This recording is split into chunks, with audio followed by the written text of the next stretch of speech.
2주에 걸쳐서 세상에 있는 변화들을, 이 시사적인 부분들을 우리가 어떻게 신앙적인 시각으로 보고 또 성경적인 시각으로 판단할 수 있는지에 대해서 말씀을 전해드렸습니다. 세상은 급격하게 변하고 있는 것을 우리가 알 수가 있습니다.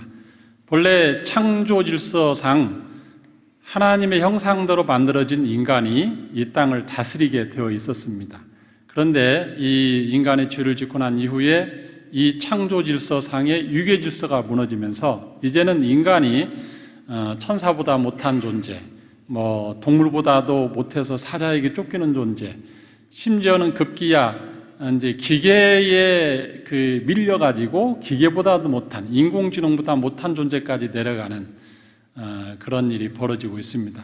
결국 이걸 보면은 우리가 뭘 봐야 되냐면, 계시록을 보면은 결국에 인류 문명은 마지막을 향해서 가는 거예요.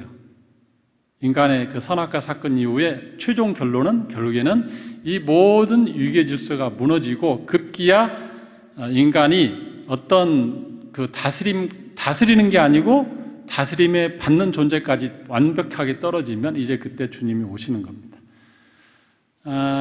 또 하나는 세상이 변하는 것뿐만 아니라 교회도 변하고 있다. 물론 시대적으로 코로나라는 그 시대적 변수가 있었지만 코로나를 거치면서 이제는 교회 안에 인격적인 요소가 다 사라지고 있습니다. 하나님 중심의 교회, 하나님 중심의 예배도 사라지고 이제는 인간 중심, 그 다음에 기계 중심, 가상현실, 증강현실 이런 것 중심으로 재편되는 걸 보면서 참 마음이 안타깝다고 말씀을 드렸습니다.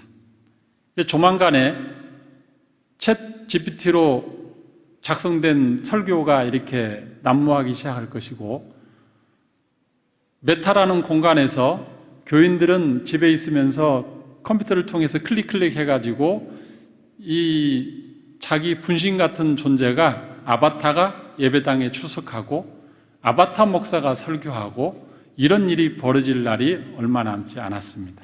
아마 그걸 또 특별한 거라고 하면서 그렇게 앞서가는 또 단체들이 나올 거예요. 그러나 제가 지난주에 말씀드렸지만 그것은 특별할 뿐이지 바람직하지는 않다. 왜? 인격적이지 않기 때문에, 하나님이 기뻐하시는 예배가 아니기 때문에 그렇다고 말씀드렸습니다. 이제 오늘은 세 번째, 변하지 않는 복음에 대해서 말씀을 전해드리겠습니다. 세상도 변하고 교회의 형태도 변하고 많은 가치관이 변하지만, 그러나 변하지 않는 것은 성경 말씀의 진리이고 그 성경 말씀 가운데 있는 그 복음은 절대 변하지 않습니다. 복음이 뭡니까? 그냥 아주 간단합니다. 하나님이 세상을 창조하시고 하나님이 세상을 다스린다. 인간은 하나님을 거역했고 인간은 죄인이고 사망의 길로 가는 존재이다. 그리고 스스로 구원할 수 없는 자가 인간이다. 그런데 하나님께서 구세주 예수님을 보내주셔서 그 모든 죄를 사해 주시고 다시 하나님의 자녀가 되는 기회를 이 땅에 허락하셨다. 그걸 믿고 예수 믿고 다시 하나님의 자녀가 되는 것이 우리 교인들이다. 이 복음은 절대 변하지 않습니다. 아무리 세상이 변해도 이 복음은 절대 변하지 않습니다. 이 복음 위에, 예수 그리스도 위에 다른 복음을 전하는 자는 과거나 현재나 미래나 다 이단입니다. 저는 오늘 이 변하지 않는 복음에 대해서 말씀을 증거할 때 여러 가지 측면에서 이것을 설교할 수 있지만, 오늘은 생명책이라는 주제를 가지고 그 측면에서 복음이 변하지 않는다는 것을 말씀을 드리려고 합니다. 자, 생명책이 뭐냐? 생명책이라는 단어를 이 검색어에 이렇게 쳐보면, 제가 쳐봤어요. 몇 번이나 언급이 되는가, 성경 66권 중에. 그랬더니 총 8번이 언급이 됩니다. 시편에서 한 번 나오고, 빌립보서에서 바울이 한 번 언급하고, 그 다음에 계시록에서 6번이 나와요. 그래서 이 생명책에 대한 것을 설교를 하려면 부득불 계시록을 인용할 수밖에 없다. 오늘은 계시록을 여러 번 인용할 테니까 여러분들이 혹시 이렇게 보시면서 성경책 있는 분들은 계시록을 펴고 몇 군데를 찾아보면서 말씀을 들으면 되겠습니다. 자, 생명책은 무슨 책이냐? 심판의 책입니다. 생명책은 뭐다? 심판의 책이다. 그럼 누구를 심판하느냐? 누가 심판하고 누구를 심판하느냐? 하나님이 심판할 때 죽은 자들을 심판하는 책이다. 죽은 자들을 심판하는 책이다. 자, 계시록 20장 12절 한번 펴보겠습니다. 계시록 20장 12절. 구약부터 펴시면 안 됩니다. 창세기 펴고 거기서부터 찾기 시작하면 제일 뒤에 있으니까 신약 성경 제일 뒤쪽에 있습니다. 제일 뒤쪽에 제일 그 뒷부분 계시록 20장 12절 보겠습니다. 생명책이 어떤 책인지 보겠습니다. 찾았으면 혹시 성경책 없으신 분들은 모니터 봐도 이렇게 나오니까 같이 읽겠습니다. 시작.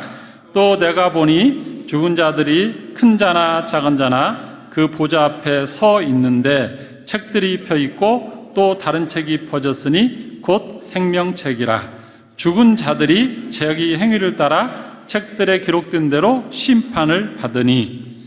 자, 생명책이 뭐라 하겠습니까? 심판의 책인데 죽은 자들을 다 심판한다 그랬습니다. 그러면 그 범위는 어떻게 되는가? 누구는 심판받고 누구는 심판 안 받고 그런가? 그렇지 않다는 걸 볼 수 있습니다. 계시록 이번에는 13장 8절 앞부분 조금 넘어가서 보겠습니다. 계시록 13장 8절 시작. 죽임을 당한 어린 양의 생명책에 창세 이후로 이름이 기록되지 못하고 이 땅에 사는 자들은 그랬습니다. 앞부분만 볼게요. 여기 보면 범위가 어떻게 되냐면 창세 이후로 그랬습니다. 이게 아담 이후부터 아담이 처음으로 태어난 인류지 않습니까? 그리고 주님이 재림할 때까지 마지막으로 누군가 태어날 거예요.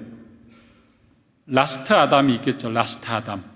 아마 누가 영화를 만든다면 감독이라면 라스트 아담이라는 제목으로 영화를 만들면은 아마 또 이것도 그 획기적인 아이디어가 될 수 있습니다. 마지막 아담 누군가 태어나는 그날이 있을 겁니다. 거기까지 처음 아담부터 마지막 아담까지 모든 인류 그리고 모든 죽은 자는 다 어디 앞에 선다? 생명책 앞에 딱 서서 심판을 받아야 됩니다. 여러분, 죄인들이 이 땅에서 죄를 지으면 판사 앞에 가서 심판받을 때 판사가 자기 마음대로 자기 경험상 하는 게 아니에요. 판사는 뭘 펴놓고 하죠? 법전을 펴놓고 딱 거기에 맞춰서 심판합니다.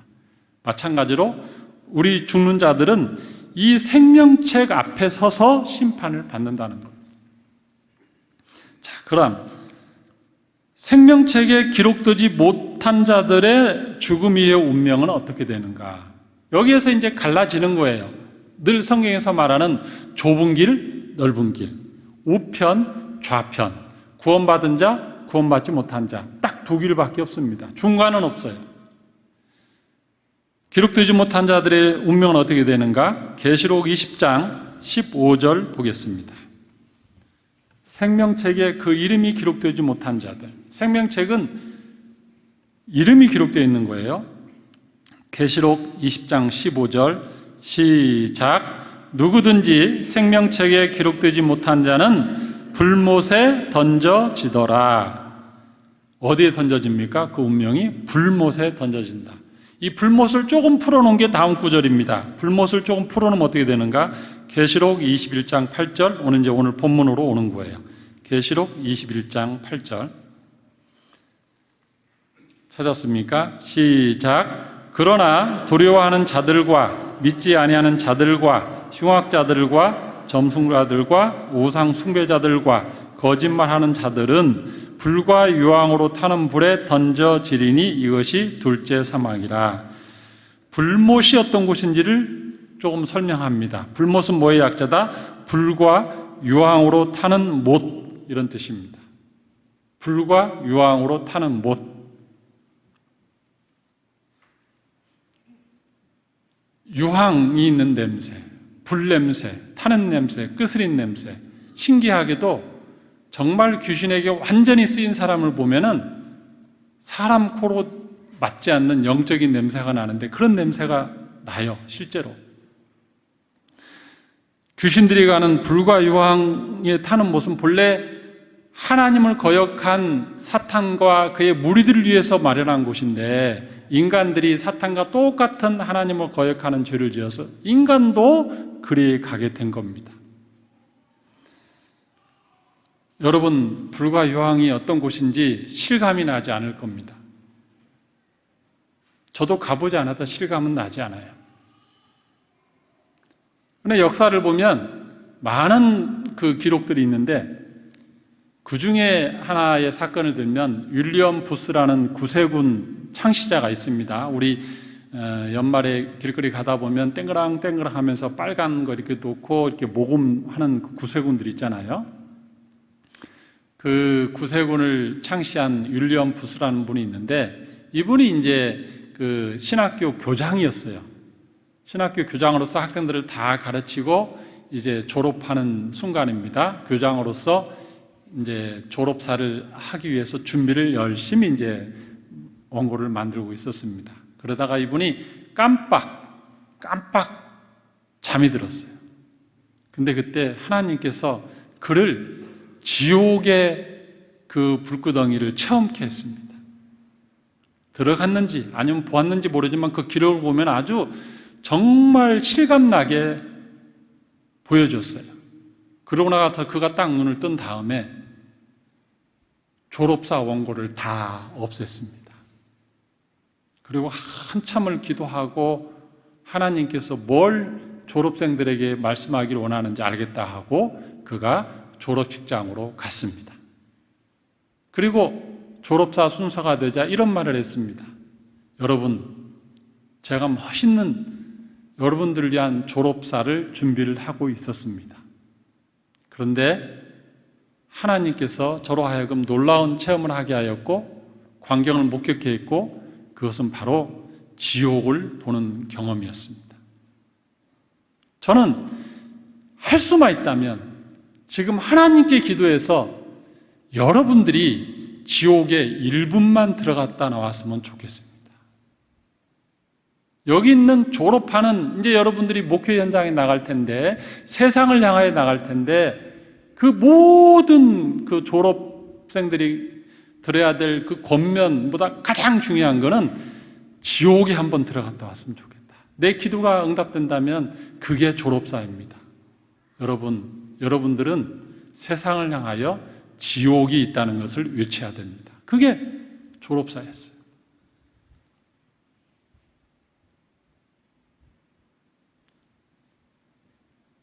지옥. 많은 사람들이 그 단어를 꺼려하고 언급하기를 싫어합니다.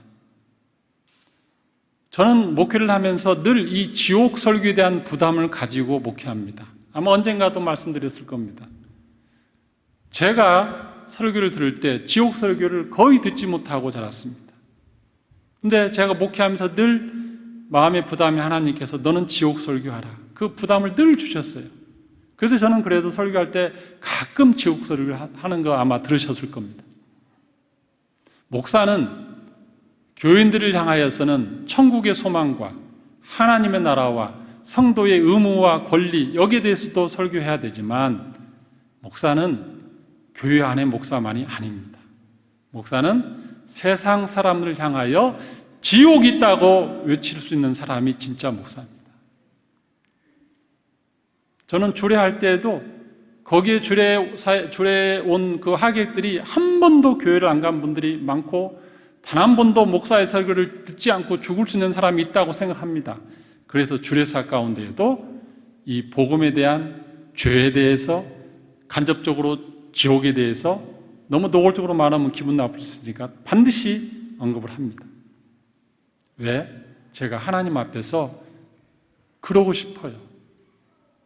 그들은 한 번도 지옥이 있다는 것을, 죄의 무게가 인생에서 얼마나 무거운지, 죽음 이전에 이 죄 문제를 어떻게 해결해야 되는지를 한 번도 듣지 못하고 사망을 맞이할 수 있기 때문에 그 부담을 가지고 주례사 할 때도 그 부분을 언급합니다. 물론 신랑 신부 들으라고 하는 말이지만 거기 있는 분들도 들으니까 간접적으로 말을 하는 거죠.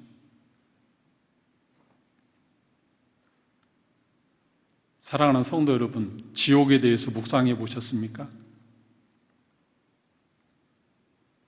지옥을 묵상해야 됩니다. 지옥의 공포를, 지옥의 실상을, 지옥을 알고 나야 그래야 우리가 진정으로 천국이 얼마나 좋은 곳이고 우리 주님의 그 죄사함의 은총이 얼마나 감격스러운 건지 마음속에서 심장이 뛰면서 눈물이 나면서 감사할 수 있는 겁니다. 지옥을 모르는데 어떻게 천국이 좋은 줄 알아요? 이 윌리엄 부스 이 목사님이 돌아가시기 전에 마지막으로 6가지 기독교가 조심해야 될 그 6가지를 남기고 돌아가셨는데 그 중에 하나가 오늘 설교에 대한 내용이지만 앞에도 한번 들어보면 도움이 될 것 같아서 제가 제목만 말씀드리겠습니다. 어떤 경고를 했냐면 교회를 향한 그의 경고입니다. 성령 없는 신앙을 조심하라. 이제 자기 의지로 믿는 신앙을 조심하라는 거죠. 그리스도 없는 기독교를 조심하라. 어떤 스님이 유명하게 막 가르치는 강사가 있어요. 하나님의 나라에 대해서, 천국에 대해서 말하는데 이웃을 사랑하고 하나님 사랑하는 것, 그러면 그게 하나님 우편에 쓰는 거다 하면서 기독교는 그리스도에 대해서는 말 안 하더라고. 교묘하게. 그리스도 없는 기독교 주의해야 됩니다. 회개 없는 죄사함. 죄사함 받았다고 하는데 진정으로 회개하는 모습은 자기에게 없습니다. 거듭남 없는 구원. 하나님 없는 정치. 그때 당시에만 해도 구세군 그 영국이나 이런 데는 다 정치와 종교가 일치했으니까 하나님 없는 정치. 그리고 마지막이 뭐냐면 오늘 설교와 관련된 겁니다. 지옥 없는 천국을 조심하라. 지옥을 말하지 않는 천국을 조심하라. 다시 본문으로 돌아와서요. 생명책이 없는 사람들이 가는 곳이 어떤 곳이다? 불못, 불과 유황불이 타는 그곳. 그곳이 바로 죽은 자들이 가는 곳입니다. 자, 그러면 생명책에 내 이름이 기록되어야 하겠죠? 그것만큼 인생이 더 중요한 게 뭐 있어요?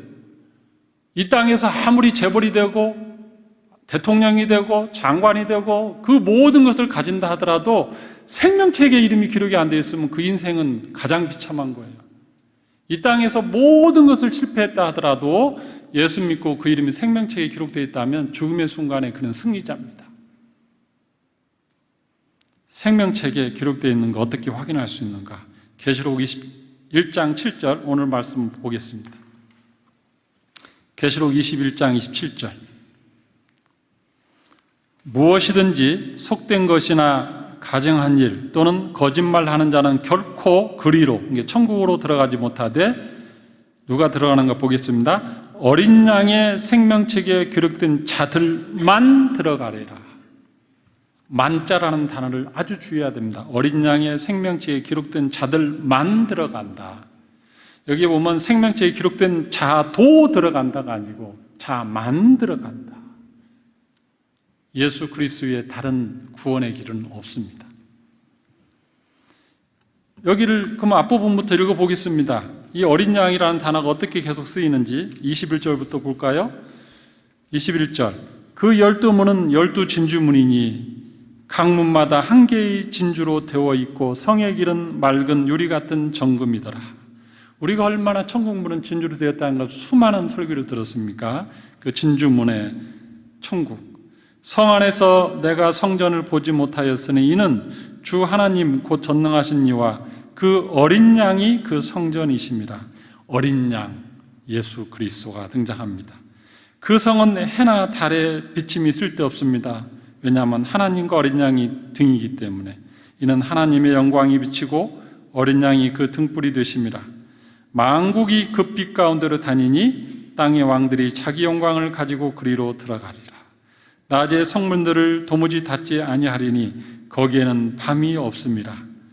사람들이 만국의 영광과 존귀를 가지고 그리로 들어가겠고 무엇이든지 속된 것이나 가증한 일 또는 거짓말하는 자들은 결코 들어가지 못하되 오직 어린 양의 생명책에 기록된 자들만 들어가리라. 생명책이라는 단어 앞에 이제는 어린 양이라는 단어 수식어가 붙습니다. 생명책은 누구와 관련되어 있습니까? 어린 양과 관련되어 있습니다. 어디서 뚝 떨어지는 게 아니고 예수 그리스도로 말미암은 생명책입니다. 그래서 예수님이 이 땅에 오셨을 때 세례 요한이 뭐라고 합니까? 보라, 세상 죄를 지고 가는 하나님의 어린 양이다. 예수님을 가르쳐서 저 예수가 생명책에 이름을 기록할 수 있는데 저분을 믿으면 생명책에 기록되는 하나님의 어린 양. 그것도 이제 어린 양 앞에 또 하나 수식어가 붙습니다. 세상 죄를 지고 가는. 그건 뭡니까? 세상의 죄를 해결하는. 우리가 옛날에 동물 제사를 드릴 때 인간이 죄를 가지고 하나님 앞에 못 가니까 그 죄를 해결할 때 반드시 뭘 했습니까? 동물 제사, 피를 흘려서 그 죄를 없애고 하나님 앞에 갔습니다. 특별히 대속죄일 날은 그 짐승을 잡아서 대제사장이 들어갔잖아요. 근데 이 모든 인류의 죄를 누구를 통해서 속죄합니까? 예수 그리스도 그분 한 분. 대제사장이 이스라엘을 향해서 1년에 한 번 잡았던 그 동물은 이스라엘의 죄를 1년에 한 번 사하는 거지만 예수 그리스도의 그 어린 양은 모든 인류의 모든 시간을 다 커버하는 죄사함입니다. 아멘. 그 속에 내가 들어가야 된다는 겁니다. 근데 이것은 선택입니다. 그냥 가만히 있으면 다 주어지는 것이 아니고 비가 올 때 그냥 가만히 있으면 누구나 다 맞는 것이 아니고 선택입니다. 그거를 원하는 자.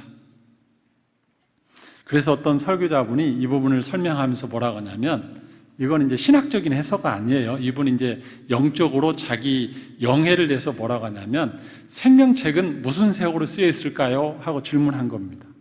제가 여러분에게 묻겠습니다. 생명책은 무슨 색깔로 쓰여 있을까요? 그러면 한 빨간색하고 하시면 이제 대화가 계속 이어지는데 안 하니까 했어요? 검은색, 황금색, 빨간색. 근데 이 목사님이 아마 생명책은 빨간색일 거다. 그냥 본인의 신학적 견해가 아니고 설교하면서 이렇게 그런 희망상을 말한 겁니다. 왜냐하면 예수님의 흘린 피로 쓰여졌을 거다 하고 그렇게 하는 것을 제가 읽은 적이 있습니다. 그래서 저도 그래 참 좋은 그 아이디어다 이런 생각을 했습니다. 사랑하는 성도 여러분, 여러분의 이름이 생명책에 기록된 것을 확신합니까? 사람이 마음으로 믿어 의에 이르고 입으로 시인하여 구원에 이르느니라. 여러분의 생애 가운데 정말 나는 죄인인 것을 통곡하며 고백했습니까? 나는 내 죄를 내 스스로는 도무지 사할 수 없다는 것을 인정했습니까? 그리고 예수 그리스도의 그 성경에 기록된 말씀이 나에게 필요하다고 그것을 받아들였고 기도했습니까? 그렇다면 하나님의 그 약속입니다. 성경 말씀은 하나님의 약속대로 그렇게 우리는 구원받은 겁니다. 옛날에 그 설날이나 추석 때, 특히 설날 전에는 어디가 제일 붐빈지 아세요? 떡방앗간, 가래떡 뽑는 거. 왜냐하면 이제 떡국 해 먹어야 되니까 떡집이 엄청 가면은 쌀 가지고 온 게 줄이 쭉 이렇게 지금 이렇게 서 있어요. 쭉 서고 저도 갔어요. 가서 이렇게 내 순서 될 때까지 이렇게 쭉 서 있어요. 앞에서 방앗간은 난리 나요. 둥덕둥덕둥덕 뛰고 설날 전날 해서 떡 하는데 난리 납니다. 두 번째 또 줄 서는 곳 어딘지 아세요? 목욕탕. 아마 젊은 분들은 모를 거야. 목욕탕을 왜 설날 전에 가서 줄 서? 그랬는데 옛날에는 설날 전에 되면 한 2, 3일 전부터 난리 나요. 대목이에요. 목욕탕도. 제가 한 번은 늦게 갔더니 이 탕 안에 물이 다 없어졌어. 그래도 목욕탕 하는 거예요. 왜? 때를 벗기고 새해를 맞이하려고. 육체의 때를 다 벗기고 새해를 맞이하고, 그때는 또 새해만 맞이하는 게 아니고 뭐 했습니까? 제사 지내고 막 그랬잖아요. 조상을 섬긴다고 지금 우리 크리스찬에게 안 좋은 의미지만 옛날에 이제 한국이 다 그랬다는 거예요. 육체의 때를 벗기고 새해를 맞이하려고. 그러면 여러분, 우리가 이 땅을 살아가다가 이 땅을 떠나기 전에 준비해야 될 게 뭘까요? 우리의 설날 맞이, 죽음 이후에 그 하나님을 만나야 되는 그 시점이 됐을 때 제일 중요한 건 뭐냐면 내 영혼의 때를 벗기고 가는 거예요. 이태리 타올로 딱딱 때를 밀듯이 예수님의 피로 우리의 영혼의 죄를 깨끗이 씻고 하나님 앞에 가야 되는 거예요. 왜냐하면 하나님 보좌는 거룩한 것이고 흠과 티도 없는 곳이기 때문에 예수 그리스도의 피로 깨끗이 씻고 가야 되는 거예요. 예수님의 피 밖에는 죄 사함이 없습니다. 죄 씻음이 없어요. 곰팡이가 벽지에 이렇게 낀 것을 보고 저것을 어떻게 없을까 제가 고민한 적이 있습니다. 좀 이렇게 습하고 하면 곰팡이가 이렇게 껴요, 벽지 한 귀퉁이에. 근데 이게 심해지면 저걸 어떻게 없애지 했는데, 그래서 막 닦았죠. 팍팍 닦고 막 그랬어요. 그랬더니 시커먼 게 또 번지면서 또 보기가 안 좋아요. 그래서 이거 어떻게 하지 했는데, 요즘은 유튜버 선생님이 얼마나 똑똑한지 곰팡이 없애는 법하고 딱 치니까 놀라운 방법이 있어요. 어떻게 하냐면 락스 있죠, 락스. 락스를 붓에다가 딱딱 찍어가지고 곰팡이 있는 걸 싹싹 이렇게 바른 다음에 거기에다가 티슈 있잖아요. 그게 마르지 말라고 티슈를 착착착착 이렇게 접어서 붙여놓으니까 세상에 30분 있다 그걸 딱 띄니까요, 그 곰팡이가 싹 없어졌어. 그게 도대체 어디로 갔는지 모르겠어요. 곰팡이의 이제 과학적인 지식으로 이제 설명하면, 유튜브는 그 설명 않더라고. 제 과학적 지식으로 보면은 락스가 곰팡이의 세포막을 다 터뜨려서 다 죽인 거예요. 그 안에 DNA까지, 색까지 다 녹여버린 겁니다. 그래서 결국에는 그걸 싹 마른 것으로 닦으니까 그렇게 깨끗할 수가 없어요. 그래서 제가 무릎을 탁 쳤어요. 곰팡이는 락스가 없애는구나. 여러분, 인간의 죄는 예수의 피로 없애는 겁니다. 아무리 닦아도 번질 뿐이지 안 없어져요. 곰팡이는 락스, 인간의 죄는 예수의 피. 너무 잘 가르치죠? 간단해요. 다 녹입니다. 인간의 죄의 DNA 세포막 핵까지 다 녹여버려요. 미토콘드리아 남아나지 않아요. 다 녹여요. 예수의 피. 여러분 찬송 하나 할까요? 찬송가 254장. 주님의 피가 우리의 죄를 사합니다. 내 주의 보혈은 정하고 정하다. 내 죄를 정케 하신 주 날 호라 하신다. 내가 주께로 지금 가오니 십자가의 보혈로 날 씻어 주소서. 약하고 취해도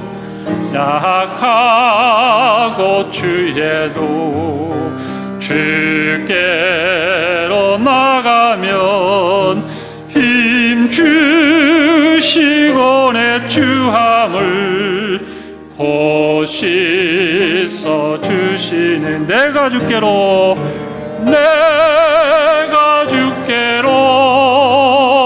지금 가오니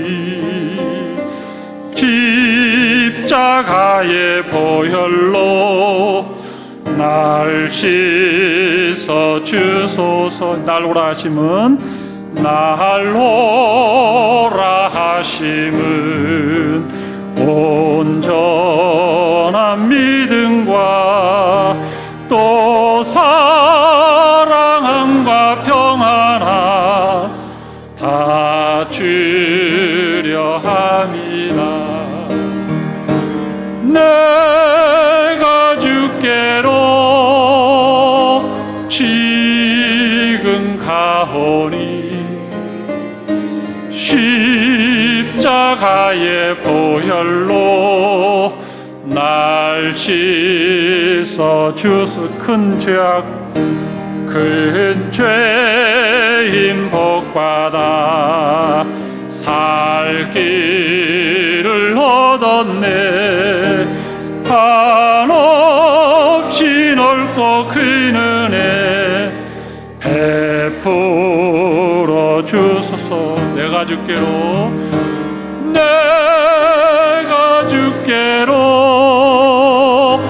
지금 가오니 고입자가의 보혈로 날 씻어 주소서. 그 피가 맘속에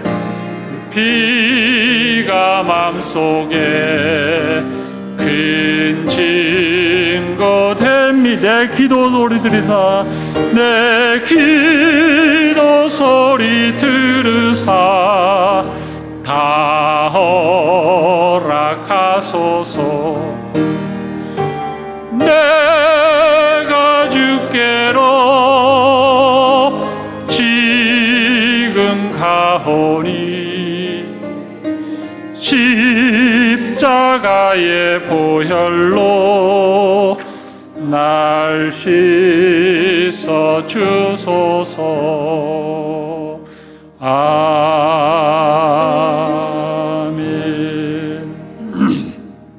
여러분 모두 눈을 감으시기 바랍니다.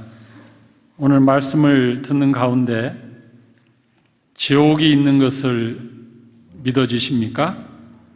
예수님의 피가 나의 죄를 사한다는 하나님의 말씀이 믿어지십니까? 생명책에 내 이름이 기록되기를 원하십니까? 나의 죄는 예수 그리스도의 십자가의 보혈밖에 깨끗게 할 수 없다는 것을 믿으십니까? 믿는다면 이 시간에 한번 같이 이렇게 고백했으면 좋겠습니다. 처음으로 고백하는 분도 있을 겁니다. 사람이 마음으로 믿어 의에 이르고 입으로 시인하여야 구원을 얻는다고 하였습니다. 이 시간에 같이 한번 시인하였으면 좋겠습니다. 이미 그 전에 마음으로 고백하고 입으로 시인하였다 할지라도 다시 한번 하나님 제가 다시 한번 고백합니다. 내가 이 기도를 따라하기를 원합니다 하신 분들은 한 절씩 따라하기를 원합니다. 하나님, 저는 죄인입니다. 저는 살면서 수많은 죄를 지었습니다. 저는 제 죄를 스스로 해결할 수 없음을 고백합니다. 예수님을 믿지 않고는 이 죄가 사함받지 못한 것을 듣게 하시니 감사합니다.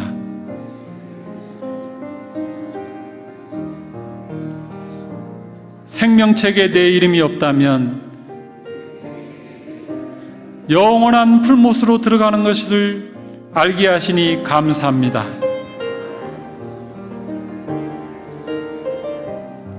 예수님으로 인하여 내 이름이 생명책에 기록되기를 원합니다.